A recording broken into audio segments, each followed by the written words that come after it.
আসসালামু আলাইকুম সুপ্রিয় দর্শক, রেখাস ব্লগ অ্যান্ড কুকিং শোয়ের আরও একটি নতুন ভিডিও দেখার জন্য আপনাদের জানাই স্বাগতম। আমার আজকের ভিডিওতে থাকছে খুবই মজাদার একটি ম্যাঙ্গো কেকের রেসিপি। এখন যেহেতু আমের সিজন, তাই আপনারা বাজারে থাকা আম দিয়ে কত সুস্বাদুভাবে ঘরেই একটি মজার ম্যাঙ্গো কেক তৈরি করে নিতে পারবেন, সেই সকল টিপস থাকছে আমার রেসিপিতে।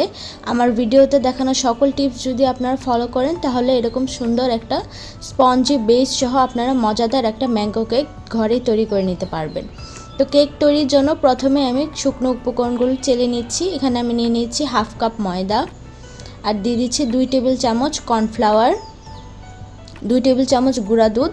আপনাদের কাছে যদি গুঁড়া দুধ না থাকে তাহলে 2 টেবিল চামচ ময়দা আরও বেশি দিয়ে দিবেন। আর দিয়ে দিলাম হাফ চা চামচ বেকিং পাউডার এবং 1/4 চা চামচ বেকিং সোডা দিয়ে এখন সবগুলো উপকরণ আমি ভালোভাবে চেলে নিচ্ছি। স্পঞ্জ কেক তৈরির ক্ষেত্রে অবশ্যই শুকনো উপকরণগুলো ভালোভাবে চেলে নিতে হবে। চালা হয়ে গেলে সবগুলো উপকরণ ভালোভাবে একটা স্প্যাচুলার সাহায্যে মিশিয়ে নিচ্ছি। এই যে মেশানো হয়ে গিয়েছে, এখন এই শুকনো উপকরণগুলো আমি একটা সাইডে ঢেকে রেখে দিচ্ছি। এখানে আমি একটা মিক্সিং বলে 3টা রুম টেম্পারেচারের ডিম নিয়ে নিচ্ছি। ডিমগুলো অবশ্যই রুম টেম্পারেচার হতে হবে। যদি ফ্রিজের ডিম ব্যবহার করেন তাহলে কেক তৈরি 2 ঘন্টা আগে ডিমগুলো বের করে নেবেন। এই যে এখন ডিম থেকে আমি কুসুমটা আলাদা করে নিচ্ছি এবং সাদা অংশটা আলাদা নিয়ে নিচ্ছি। এই যে 3টা ডিমের কুসুম আমি আলাদা করে নিয়েছি। এখন সাদা অংশটাকে আমি ইলেকট্রিক বিটারে মিডিয়াম স্পিডে কিছুক্ষণ বিট করে নিচ্ছি।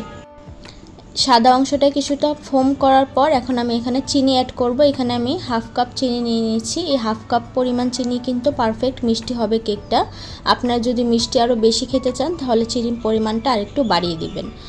চিনিটা কিন্তু আমি একবারে অ্যাড করছি না, 2 থেকে 3 ধাপে আমি চিনিটা দিয়ে ডিমের ম্যারাংটা তৈরি করে নিব। আর ইলেকট্রিক বিটারটা কিন্তু আমি মিডিয়াম স্পিডে রেখেই এই ম্যারাংটা তৈরি করে নিয়েছি। দেখুন এই পর্যায়ে বিট করা বন্ধ করে দিতে হবে। দেখুন কি সুন্দর ফোম তৈরি হয়ে গিয়েছে। এখন এই পর্যায়ে আমি ডিমের কুসুমটা অ্যাড করছি। এই যে 3টা ডিমের কুসুম যে আলাদা করে রেখেছিলাম, কুসুমটা দিয়ে দিচ্ছি। কুসুমটা দেওয়ার পর খুব বেশি সময় কিন্তু বিট করব না, মাত্র 30 থেকে 40 সেকেন্ড বিট করার পর এখন আমি এখানে ভ্যানিলা এসেন্স অ্যাড করছি।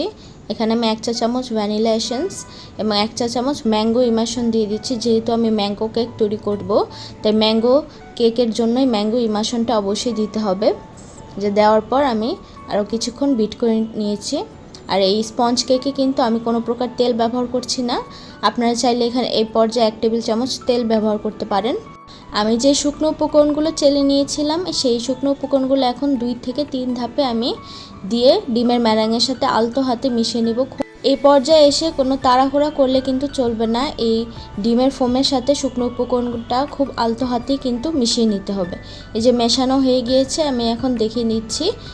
এই যে এরকম হবে ফোমের টেক্সচারটা, খুব বেশি পাতলাও না আবার খুব বেশি ঘনও না। এই যে আজকে এই কেকটা আমি একটা 8 ইঞ্চি মোল্ডে বেক করব। আপনারা চাইলে 7 ইঞ্চি মোল্ডও ব্যবহার করতে পারেন। আমি মোল্ডে কিন্তু কোনো তেল ব্রাশ করিনি। এখন আমি মোল্ডে কেকের ব্যাটারটা দিয়ে দিচ্ছি। এই যে সবটা ব্যাটার দেওয়ার পর আমি একটা টুথপিক দিয়ে একদম ভালোভাবে নেড়ে চেড়ে দিচ্ছি, ভিতরে যেন কোনো এয়ার বাবলস না থাকে। এই যে আমি একটু ট্যাপ করে নিলাম। এই কেকটা এখন আমি চুলায় বেক করতে চলে যাব। চুলায় কেকটা বেক করার জন্য আমি 10 মিনিট আগে এই হাঁড়িটা প্রিহিট করে নিয়েছি মিডিয়াম টু লো হিটে। এখন এই হাঁড়ির ভিতরে আমি একটা স্ট্যান্ড বসিয়ে দিচ্ছি। স্ট্যান্ড দিয়ে এখন স্ট্যান্ডের উপর আমি কেকের মোল্ডটা বসিয়ে দিলাম। এখন উপরে একটা কাঁচের ঢাকনা দিয়ে দিচ্ছি। আপনারা যে কোনো হাঁড়িতেই কিন্তু কেকটা বেক করতে পারবেন, সিলভারের হাঁড়িতেও। আমি আজকে ননস্টিকের হাঁড়ি ব্যবহার করছি। আর এই ঢাকনাটা আমি একটা লং দিয়ে বন্ধ করে দিলাম। এখন চুলার হিটটা মিডিয়াম টু লো হিটে আমি 35 মিনিটে কেকটা বেক করে নেব।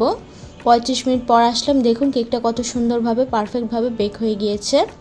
আমি একটা টুথপিক দিয়ে চেক করে দেখিয়ে দিচ্ছি আপনাদেরকে। এই যে কেকটা ঠান্ডা হওয়ার পর আমি মোল্ড আউট করে নেব।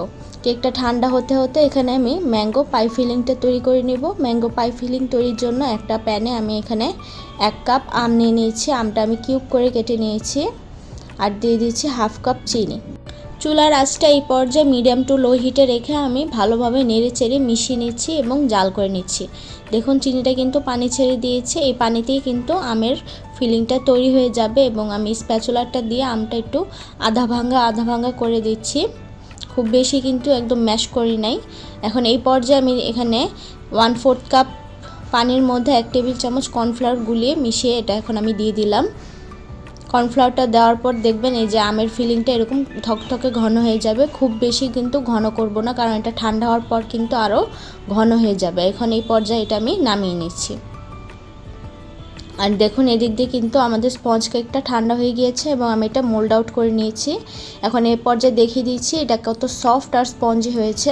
আমার ভিডিওতে দেখানো সকল টিপস যদি আপনারা ফলো করে তৈরি করেন, এরকম স্পঞ্জ কেকের বেস কিন্তু আপনারা ঘরেই তৈরি করে নিতে পারবেন। দেখুন কত সফট আর পারফেক্ট হয়েছে এবং কেকটাকে আমি 3টা স্লাইস করে নিয়েছি। এখন এটা ডেকোরেশন করে নিব। কেকটা ডেকোরেশন করার জন্য আমি 1.5 কাপ বরফ ঠান্ডা হুইপড ক্রিম ইলেকট্রিক বিটারের মিডিয়াম স্পিডে বিট করে নিয়েছি এবং 1 ড্রপ আমি ইয়েলো ফুড কালার সাথে মিক্সড করে নিয়েছি, কালারটা একটু হলদেটে ভাব আসার জন্য ক্রিমের। আর দুর্ভাগ্যবশত আমার ক্যামেরার মধ্যে এই ক্রিম তৈরি ভিডিওটা কোনো কারণে রেকর্ড হয়নি, তাই আজকে আপনাদেরকে ক্রিম তৈরিটা দেখাতে পারলাম না।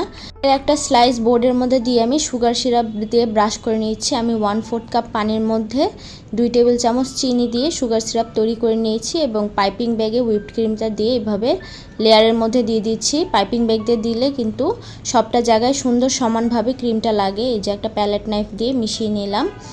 ক্রিমের ওপর আমি যে এখন পাই ফিলিংটা তৈরি করেছিলাম সেটা ঠান্ডা হওয়ার পর আমি এখানে 3 চা চামচ দিয়ে দিলাম। দিয়ে এখন প্যালেট নাইফ দিয়ে ঘুরিয়ে ঘুরিয়ে সব জায়গায় লাগিয়ে দিয়েছি।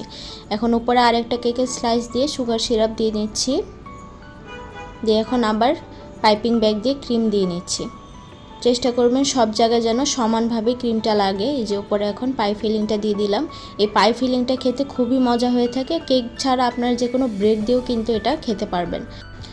এই যে এখন আমি অল্প অল্প ক্রিম দিয়ে কেকটাকে ভালোভাবে ক্রাম কোটিং করে নিচ্ছি। কোনো জায়গায় যেন ক্রিম বাদ না থাকে, এরকম ভালোভাবে ক্রাম কোটিং করে নিতে হবে।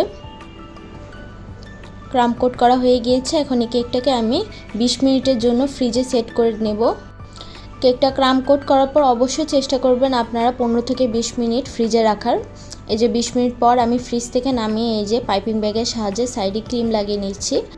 আমার ভিডিওতে দেখানো পদ্ধতি ব্যবহার করলে আপনারাও এরভাবে খুব সহজভাবে কিন্তু কেকের ফিনিশিংটা আনতে পারবেন। দেখতে পাচ্ছেন আমি সাইডে খুব ভালোভাবে কিন্তু ফিনিশিং নিয়ে এসেছি। আমি যেহেতু কেকের উপরে পাই ফিলিংটা ব্যবহার করব, তাই উপরটার বেশি ফিনিশিং আনলাম না, সাইডটা একদম ভালোভাবে ফিনিশিং করে নিয়েছি। এখন একটা 1M নজলের সাহায্যে আমি এই উপরের সাইডটা একটু ডেকোরেশন করে নিচ্ছি। কিভাবে করছি এটা আপনাদের দেখলে বুঝতে পারবেন। খুবই সহজ কিন্তু এই ডিজাইনটা করা। তাও আমি ক্যামেরা খুব ভালোভাবে দেখিয়ে দিচ্ছি। এটা খুবই সহজ, আপনারা যে কেউ কিন্তু এটা করে নিতে পারবেন।